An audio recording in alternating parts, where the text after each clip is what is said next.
Hey everybody, it's after 4 a.m. in the morning here, so I don't know how many of you will be watching this or if anybody will even tune in. Um, but I was thinking about some questions that were uh, asked of me recently. And although I did answer the people directly, the questions have been weighing on my mind. So I decided to do a video for everybody and let them understand why I do what I do. As you can tell, my channel name, Learn to Survive.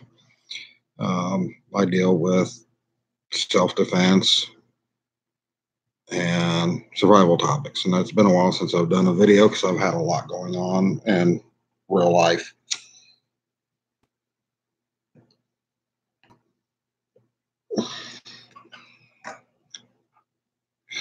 The first question that was asked of me is why prep? Why do I prep? Am I prepping because I think there's going to be a civil war? Am I prepping because of a possible invasion by another country? Am I prepping for natural disaster? Well, to answer that, I doubt, and I'm never going to say never, there would be another civil war. I doubt there would be any kind of invasion. So that brings us down to natural disaster, floods, tornadoes, earthquakes, hurricanes, depending on what region of the world or the United States that you live in. Unfortunately, in times of crisis,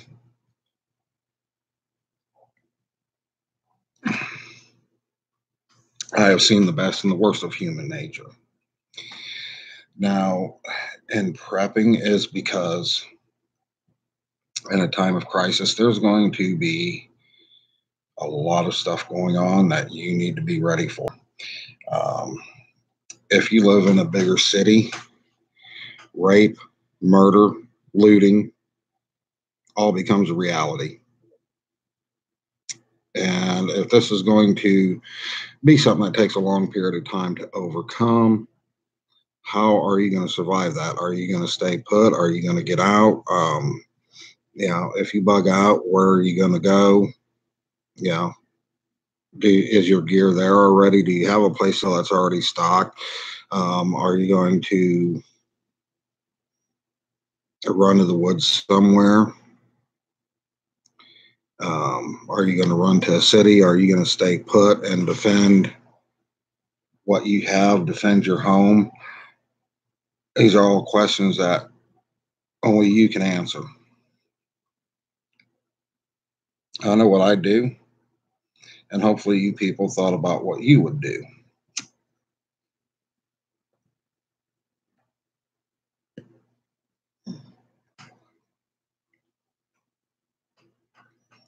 So I'm prepping against humans, to say the least. Um, Now, with that in mind, you have to ask yourself what you need. And everybody asks me, is it expensive to prep? Yes, no, maybe. All depends on what you want in your prep. Um, there are several items that are just a matter of a few bucks. There are items that can run you several $100s and even thousands of dollars. How comfortable do you want to be? How mobile do you want to be? Um, these are all questions you need to ask yourself. I know there's a lot of preppers that get these big military GP tents and bunks and bunk beds or cots or something. Okay, that's all fine and dandy. Are you going to stay put in one place? Or are you going to um, constantly be mobile and want to be moving around? That's something else to think about. You're in one area for a while, you got to go to another area because the hordes of people are starting to come into the area that you're in. It makes a difference on your plan on what gear you're going to choose.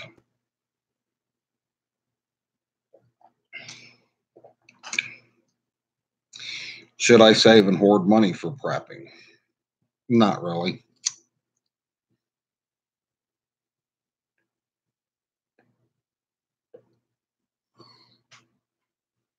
In the event of a collapse, um, a shit hits the fan, world without law scenario, where this would happen, money's not going to have much value. Your best bet is going to be items of value that you can barter or trade. Um, could be anything from batteries, flashlights, over the counter medicines, some cases, maybe ammunition. I wouldn't go there, but it is possible. Um, comfort items, um, chocolate bars, cookies, candy bars, um, food items, canned food. And then one of the things that would definitely be worth its weight in gold, vice items, alcohol, tobacco. People that smoke are going to be stressed. They're going to want cigarettes. They're going to want any kind of tobacco they can get their hands on. Alcoholics are going to want their next drink. They're going to be getting sick. They're going to uh,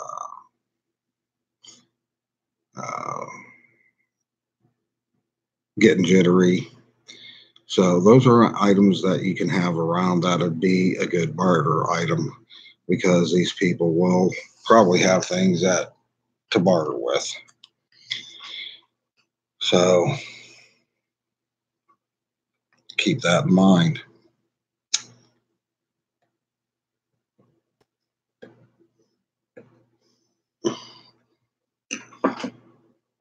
Where do you want to be? Where's the best place to go?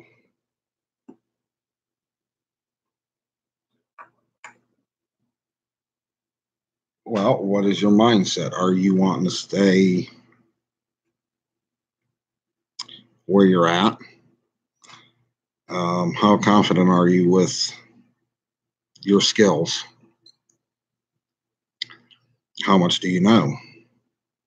How far are you willing to go? And I'm not talking in distance to get somewhere. These are all things that need to be addressed beforehand. Um, if you live in a city, in the beginning, the city's going to be the worst place that you can be. You're going to have riots. You're going to have looting. You're going to have rapes and murders on a mass scale, and it's going to become the norm in the city until the city's depleted. And once it's depleted of all supplies, everything's looted, then people will move out and start moving into more rural areas.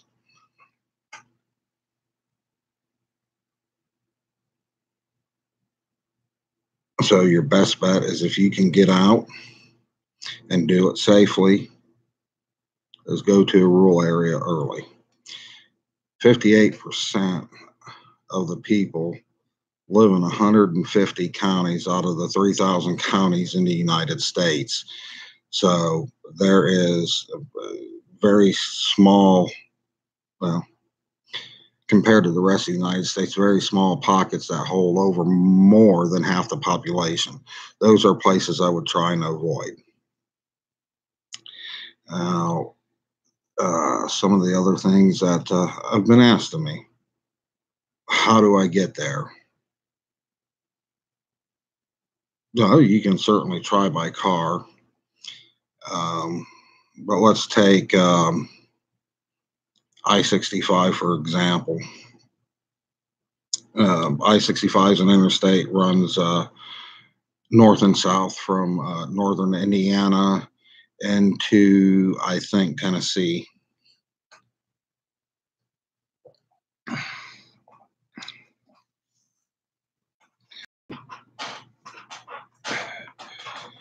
And though most of I-65 runs through rural areas, it does run through majorly populated areas like Gary, Indiana. Well, it picks up in Gary, Indiana, starts, runs through Gary, runs through Maryville, um, outskirts of Crown Point, a bunch of other bigger towns. Then as you go south, you're going to go through a lot of rural areas until you hit about Indianapolis, a little bit north of Indianapolis. Then you're coming into metropolitan areas again. And then after you get a little bit south of Indy, it starts going back to rural areas until I think right about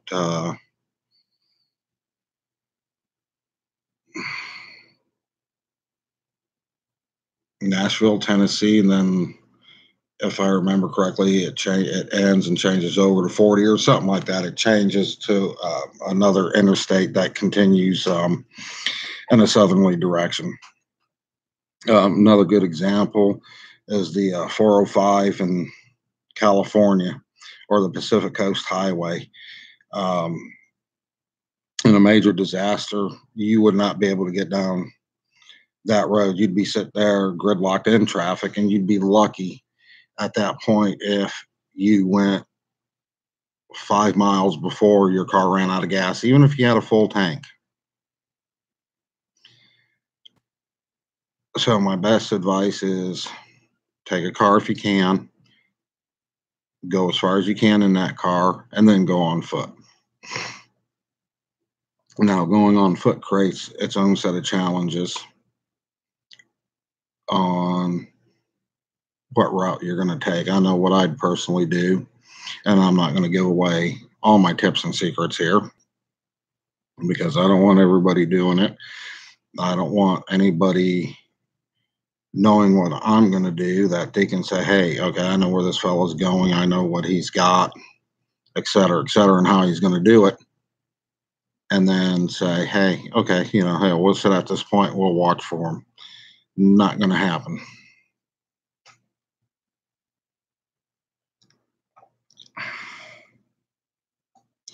Helping others. Do you help others? This is a sticky subject I don't like to address because the school of thought is you help others, you make yourself a target.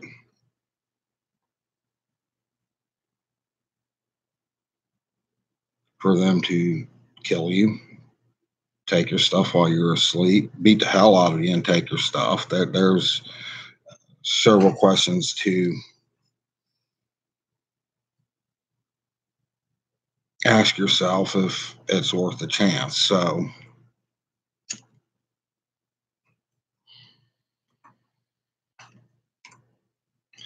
what do you do? Do you help someone? Or do you avoid them? Do you cast them off and possibly to their death? Can you live with that? Here's a scenario for you to think about. You're off somewhere, you got yourself a nice little camp set up. It's dusk, you're cooking yourself a little bit of dinner. You hear a little bit of rustling in the leaves. Could it be a human?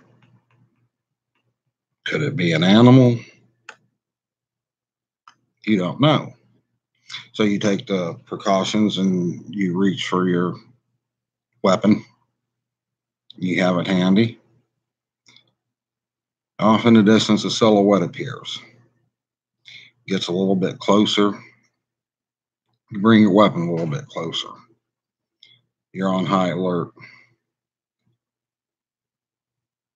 You hear a voice saying, "Help. I need help." And it's a female voice.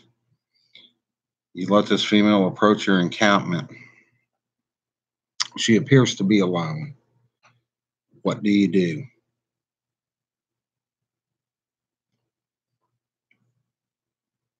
Do you help her? Or do you run her off?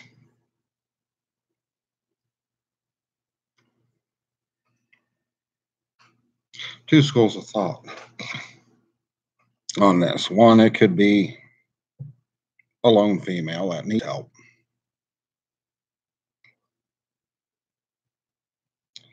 Two, she could be part of a group. Nobody wants to suspect the female of being a spy. She comes in by herself. You think she's a lone female. She's checking out your perimeter. She's checking out your security, what you got, how many people, your arms, your situations.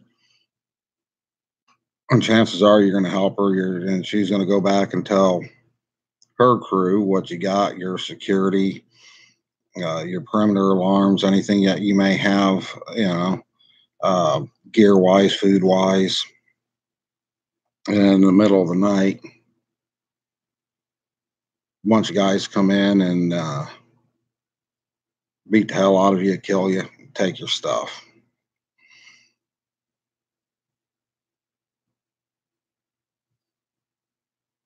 Other school of thought is it's a female that genuinely needs help. She may have been with her husband, her boyfriend, got jumped. He fights, she gets away, he gets killed, she's lost, she don't have food, she's abandoned all that stuff. Do you still help her?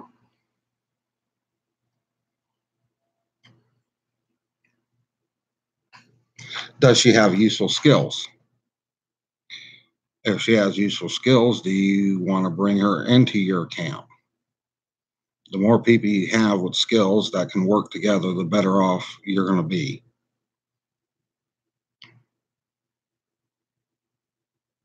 What if she has a place to go? Um, has no gear but don't want to be a part of your camp. She just wants a little bit of food and water and she wants to be on her way. She's got a sister 60 miles away that has her kids, that had her kids for the weekend, and she's trying to get to her kid and her kids and her sister's house because she knows she'll be safe there.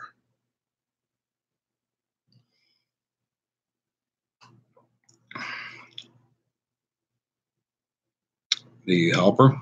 Do you give her some stuff? That question led me to thinking,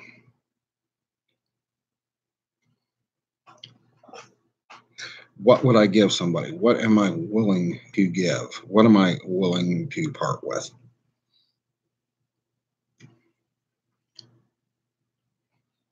Now, what I'm going to show you was just thrown together real quickly before I done this video. This is not everything that I myself would give away. I would put more low cost items in this. So this is not fully put together. I just mainly did this for a visual. And I will go through what I put in here. I just happen to have handy, wasn't packed away. And I will tell you what else that's not in here that I would add or change because I just threw this together real quick in this little container. This little Rubbermaid container. You get 3 of these for a couple bucks at the dollar store. And I would put the items that are in here, I would put more in but this is just a quick visual representation of something that I'm actually going to be working on putting together a few for a scenario like this. And I'm also going to be putting one together that'll be fairly decent for a giveaway. Um, First thing, paper medical tape, roll of gauze,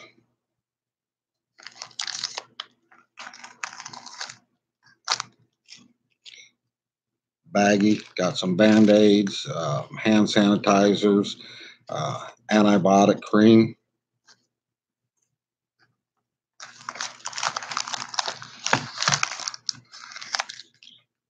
various size gauze pads,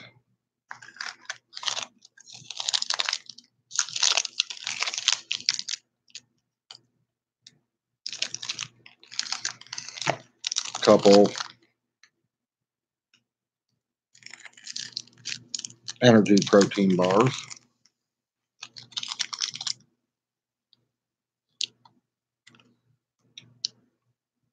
wet fire tab,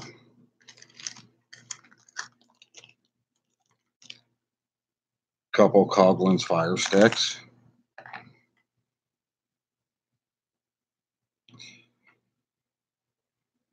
and a ferrocerium rod and striker. This is a UTS. It's rather expensive. These run $4 to $7 depending on where you get them. I just happen to have this one laying out. It wasn't packed in a kit or anything already, so I just threw them in. Threw that one in. I would probably use a Coghlan's ferrocerium rod and striker. Those are relatively cheap. You get them for a couple bucks at Walmart. I think for like $2.25, if that.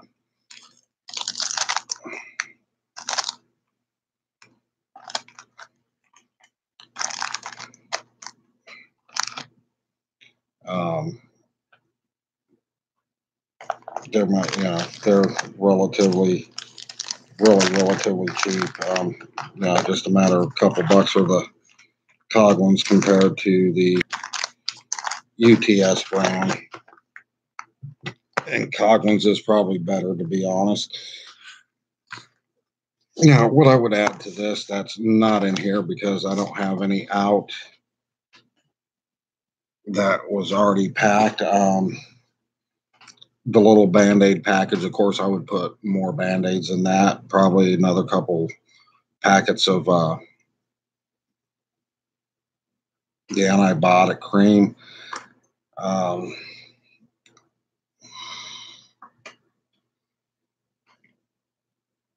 couple single doses of Tylenol, Motrin, Aleve, whatever. Maybe add a cheap compass. Couple disposable ponchos that you can get for 99 cents at any dollar store, and probably a Mylar survival space blanket added to that. It's not a lot of food. It's not going to sustain somebody for a long time. It is just meant as a small get me by a patch between